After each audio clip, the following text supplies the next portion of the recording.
नमस्कार, Madhav express news में आपका स्वागत है। कांग्रेस प्रत्याशी के सामने सगा भाई निर्दलीय प्रत्याशी, भाजपा नेता ने लगाए अंतःकलह का आरोप। हमारे संवाददाता सहदेव घोसी ने बताया कि रहली में दो सगे भाई बहन चुनाव में उतरे आमने सामने।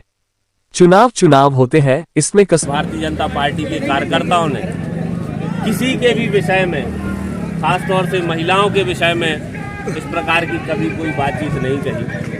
मुझे तो तरस आता है ऐसे लोगों की सोच पर कि आपके विचार ऐसे हैं और आप क्षेत्र का जनप्रतिनिधि बनना चाहते हैं। तरस आता है इन लोगों पर कि कर्मचारी भले ही कर्मचारी हों, आप उनके बच्चों के प्रति ऐसे शब्द बोल रहे हैं जिसके बारे में कोई व्यक्ति सोच भी नहीं सकता, और माताओं बहनों के बारे में आप ऐसी बातें कर रहे हैं कि हम उनके घर के चूल्हे बंद करवा देंगे। इन लोगों का दोष क्या है? हर व्यक्ति स्वतंत्र है, हर व्यक्ति के पास अधिकार है मतदान करने का, अपना नेता चुनने का, अपनी पार्टी चुनने का। अगर महिलाएं भैया गोपाल भार्गव को या भारतीय जनता पार्टी को सपोर्ट कर रही हैं, अधिकारी भी मतदान करते हैं, अगर वो भारतीय जनता पार्टी को पसंद करते हैं तो क्या यह गुनाह है क्या?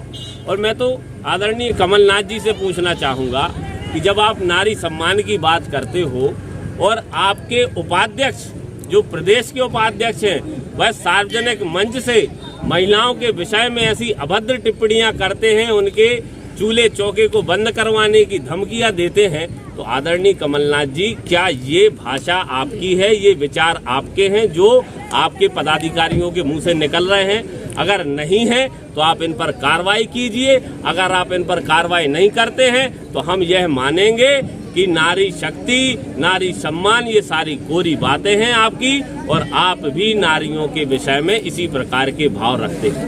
कांग्रेस प्रत्याशी के स्वयं का फार्म और उनके भाई का भी फार्म सामने आया, वो निकाला नहीं गया, क्या कहना चाहेंगे? कोई बता रहा था मुझे कि एक ही परिवार में भाई बहन दोनों ही चुनाव लड़ रहे हैं आपस में।